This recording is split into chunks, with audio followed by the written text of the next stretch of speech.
So pregnancy ரிலேட்டடாக pregnancy test ரிலேட்டடாக நான் போட்ட வீடியோவில் நிறைய பேர் கேட்கக்கூடிய கமெண்ட் என்னென்னா 2 நாள் பீரியட் தள்ளி போயிருக்கு, ஸோ டெஸ்ட் பண்ணலாமா, எனக்கு ரிசல்ட் கரெக்டாக கிடைக்குமா அப்படின்ற மாதிரி. ஸோ அந்த வீடியோஸில் ஃபுல்லாக நீங்கள் பார்த்தீங்கனாலே உங்களுக்கு தெளிவாக தெரிஞ்சிருக்கும். பட் இருந்தாலும் ஃப்ரீக்வெண்ட்டாக இந்த மாதிரி கமெண்ட், அதாவது 2 days தள்ளி போயிருக்கு, 3 days தள்ளி போயிருக்கு, ஸோ நான் செக் பண்ணலாமா அப்படின்ற மாதிரி நிறைய கமெண்ட் வந்திருக்கு. ஸோ அந்த மாதிரி டவுட்டாக இருக்கவங்களுக்கு தான் இந்த வீடியோ மெயினாக. ஸோ 2 days உங்களுக்கு பீரியட் தள்ளி போயிருக்கு, 2 நாள் மட்டும்தான் உங்களுக்கு பீரியட் வராமல் இருக்குது, பட் நீங்கள் ப்ரெக்னன்சி கிட்டில் டெஸ்ட் பண்ணால் உங்களுக்கு ரிசல்ட் கரெக்டாக காட்டுமா அப்படின்றத இந்த வீடியோவில் பார்க்கலாம். ஸோ ஃபஸ்ட்டு ரெகுலர் இர்ரெகுலர் 2 கேட்டகரியாக பிரிக்கணும் உங்களோட பீரியட்ஸை. ஏன்னா எல்லாருக்குமே 30 நாளில் பீரியட் வந்துருமானா கிடையாது. 32 ஆகலாம், 33 ஆகலாம், 35 ஆகலாம், 37 ஆகலாம். ஸோ ஒருத்தவங்களுக்கு ஒரு மாதிரி வரும். ஸோ 30 நாள் வரைக்கும் உங்களுக்கு பீரியட் வந்துச்சுன்னா உங்களுக்கு ரெகுலர்.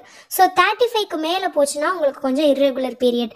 பட் 30க்கும் 35 டேக்கும் உங்களுக்கு பீரியட் டேட் டிலே ஆகுது, அதாவது இந்த மாதம் 32 வருது, அடுத்த நாள் 34 வருதுன்னா அதுவும் கிட்டத்தட்ட உங்களுக்கு இர்ரெகுலர் மாதிரி தான். ஏன்னா ஒரு பீரியட் சைக்கிள்ன்றது 28 நாள். ஸோ 30 நாளே பார்த்தீங்கன்னா ஆல்ரெடி உங்களுக்கு 2 days லேட்டாக தான் வருது. ஸோ 35 போது பார்த்தீங்கன்னா இன்னும் உங்களுக்கு இர்ரெகுலர் கேட்டகரியில் தான் நீங்கள் வருவீங்க. ஸோ இப்போ உங்களுக்கு 30 நாள் பீரியட் ஆகுது. ஸோ 1ஆம் தேதி ஆகுதுன்னா அடுத்த மாதம் உங்களுக்கு 1ஆம் தேதி ஆகுது, 30 நாளில் பீரியட் ஆகுது. ஸோ எனக்கு கரெக்டாக வருது, நான் ப்ரெக்னென்சி டெஸ்ட் எடுக்கலாமா அப்படின்னு கேட்குறீங்கன்னா ஃபஸ்ட்டு எடுக்கலாம். பட் 2 days தள்ளி போயிருக்கு அப்படின்னா நீங்கள் இன்னும் கொஞ்சம் 3 days பொறுமையாக இருக்கிறது ரொம்ப முக்கியம். ஏன்னா ப்ரெக்னென்சி டெஸ்ட் எப்படி செயல்படுது அப்படின்னு பார்த்தீங்கன்னா, நம்ம ப்ரெக்னென்ட் ஆன உடனே நம்ம உடம்புல சில நாட்கள் கழித்து HCG ஹார்மோன் உற்பத்தி ஆகும்.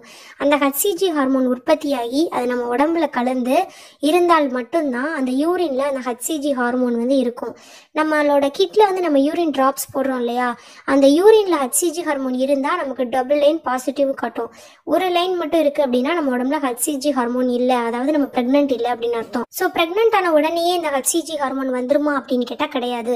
நம்மளோட கரு உருவாகி 2 வாரம் கழிச்சு தான் இந்த HCG ஹார்மோன் நம்ம உடம்புல உற்பத்தி ஆகும். அதுவும் பார்த்தீங்கன்னா ரொம்ப குறைவான அளவு தான் உற்பத்தி ஆகும். அந்த HCG ஹார்மோன் எப்படி அதிகமாகும்னு பார்த்தீங்கன்னா, ஒரு சில 2 நாள் 3 நாளுக்கு ஒரு தடவை அது பல மடங்கு அதிகமாகும். ஸோ இப்போ இன்னைக்கு 40 இருக்குன்னா நாளைக்கு 80, அதுக்கடுத்து டபுள் 160, அந்த மாதிரி 2 மடங்கு பார்த்தீங்கன்னா இது சில நாட்கள்லேயே இந்த HCG ஹார்மோன் ரொம்ப அதிகமாயிரும். ஸோ இப்போ உங்களுக்கு ஓவலேஷன் 15ஆம் தேதி நடந்திருக்குன்னா உங்களுக்கு 15ஆம் தேதி கரு உண்டாயிருக்கும். அப்போ நீங்கள் ஹஸ்பண்ட் கூட சேர்ந்துருக்கீங்கன்னா உங்களுக்கு 15ஆம் தேதி கரு உருவாயிருக்குன்னா உங்களுக்கு HCG ஹார்மோன் உடம்புல உற்பத்தியாக குறைஞ்சது 1 வாரத்திலிருந்து 2 வாரத்து வரைக்கும் ஆகும். ஸோ அதாவது உருவாறதுன்னா கொஞ்சம் அட்லீஸ்ட் உங்கள் உடம்புல கிரியேட் ஆகிறதுக்கே உங்களுக்கு 2 weeks 1 weeksலேருந்து 2 weeks எடுத்துக்கும். ஸோ அந்த ஹார்மோன் அதிகமாகிறதுக்கு பார்த்தா இன்னும் ஃபியூ டேஸ் உங்களுக்கு எடுத்துக்கும். ஸோ அதனால எப்பயுமே உங்களுக்கு பீரியட் டேட் 2 days தள்ளி போயிடுச்சு அப்படின்னா உங்களுக்கு கரெக்டாக உங்களுக்கு ஓவலேஷன் நடந்திருக்கு, 1 weekலேயே உங்கள் உடம்புல ஹார்மோன் உருவாயிருக்கு அப்படின்னா உங்களுக்கு கிட்ல 2 daysலேயே காட்டிடும். பட் உங்களுக்கு ஓவலேஷன் 16ஆம் தேதி 17ஆம் தேதி நடந்திருக்கு அப்படின்னா அதுக்கப்புறம் ஒரு 2 weeks கழிச்சு தான் உங்களுக்கு HCG ஹார்மோன் உருவாயிருக்குன்னா அப்போ உங்களுக்கு 32 33 நாள் ஆகும் உங்களோட கிட்ல உங்கள் ப்ரெக்னன்சி பாசிட்டிவாக காட்டுறதுக்கு. ஸோ அப்போ 2-3 days லேட் ஆகும். அதுவும் என்ன அப்படின்னு பார்த்தீங்கன்னா, நம்ம கிட்ல இருக்கிற யூரின்ல நம்ம செக் பண்ணுறோம்ல, அந்த யூரின்ல HCG இருந்தால் கூட அந்த கிட்டுனால டிடெக்ட் பண்ணுற அளவுக்கு கொஞ்சம் நிறைய HCG ஹார்மோன் இருந்துச்சுன்னா உங்களுக்கு நல்லா டார்க்காக காட்டும். ஸோ நீங்கள் கான்ஃபிடென்ட்டாக பாசிட்டிவ் அப்படின்னு எடுத்துக்கலாம். நிறைய பேருக்கு பார்த்தீங்கன்னா லைன் டல்லாக காட்டுறதுக்கு காரணம் என்னன்னா, ரொம்ப ஏர்லி ஸ்டேஜ் ப்ரெக்னன்சியில் இருப்பாங்க. 30 to 33 டேஸ்லேயே அவங்க ப்ரெக்னன்சி கன்ஃபார்ம் பண்ணுவாங்க. ஸோ அப்போவே அவங்களுக்கு ப்ரெக்னெண்ட்டாக இருக்கும் அப்படின்னு சொல்லிட்டு தோணி என்ன பண்ணுவாங்க, 30 to 33 டேஸ்லேயே அவங்க ப்ரெக்னன்சி டெஸ்ட் எடுக்கும்போது பார்த்தீங்கன்னா அவங்க யூரின்ல ரொம்ப HCG லெவல் ரொம்ப கம்மியாக இருக்கும். ஸோ அந்த கிட்ட என்ன பண்ணும், HCG இருக்கு பட் போதுமான அளவு உங்களுக்கு இல்லை அப்படின்னு சொல்லிட்டு மைல்டாக கோடு காட்டும். அதனால அவங்களுக்கு என்ன ஆகும்னா குழப்பம் வந்துடும். ஸோ நம்ம ப்ரெக்னெண்ட்டாக இருக்கோமா இல்லையா, ஸோ லைன் இல்லாட்டினா நெகட்டிவ்னு விட்டுருவாங்க, 2 லைன் டார்க்காக இருந்துச்சுன்னா பாசிட்டிவ். பட் இந்த மாதிரி டல்லாக வந்துருச்சு, ஒரு லைன் ரொம்ப மங்கலாக இருக்குன்னா அவங்களுக்கு ப்ரெக்னெண்ட்டாக இருக்கோமானும் தெரியாது, ப்ரெக்னெண்ட்டாக இல்லைனாலும் தெரியாது. அவங்களுக்கு அடுத்து ஒரு கொஸ்டின் வர ஆரம்பிச்சிடும். ஸோ எப்பயுமே நீங்கள் பேபிக்கு ட்ரை பண்ணுறீங்க, உங்களுக்கு ரெகுலராக வருது, உங்களுக்கு ஓவலேஷன் நல்லா நடந்திருக்கு, அப்போ நீங்கள் ஹஸ்பண்ட் கூட சேர்ந்துருக்கீங்க, எல்லாத்துலேயுமே நீங்கள் கான்ஃபிடென்ட்டாக இருந்தால் கூட நீங்கள் ப்ரெக்னென்சி டெஸ்ட் எடுக்கிறதுக்கு அட்லீஸ்ட் 35 டேஸ் வந்து நீங்கள் வெயிட் பண்ணுங்கள். ஸோ டான் எனக்கு 30 டேஸ் பீரியட் வந்துடுது அப்படின்னா கூட 32 டேஸில் நீங்கள் செக் பண்ணும்போது உங்களுக்கு நெகட்டிவ் காட்ட வாய்ப்பு இருக்குது. மேபி நீங்கள் ப்ரெக்னெண்ட்டாக இருந்தால் கூட. ஏன்னா 2 நாள் தான் தள்ளி போயிருக்கு இல்லையா?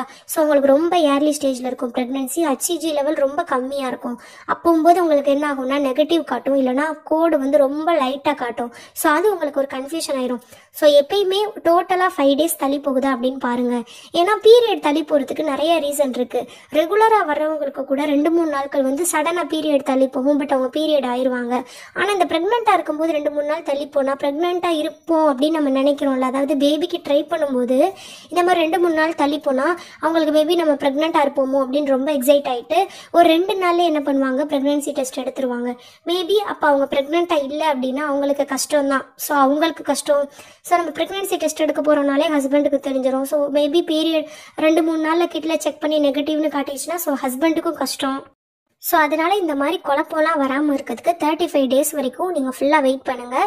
பட் உங்களுக்கு ஓவலேஷன் கரெக்டாக நடந்திருக்கு, உங்களுக்கு எல்லாமே கரெக்டாக இருக்குது, நீங்கள் கரெக்டாக இப்போ வந்திருக்கீங்க, உங்களுக்கு 1 வீக்லேயே HCG ஹார்மோன் உருவாயிருச்சு அப்படின்னா உங்களுக்கு 30-32 நாள்லேயே தாராளமாக உங்களுக்கு டபுள் லைன் நல்லா டார்க்காக காட்டிடும்.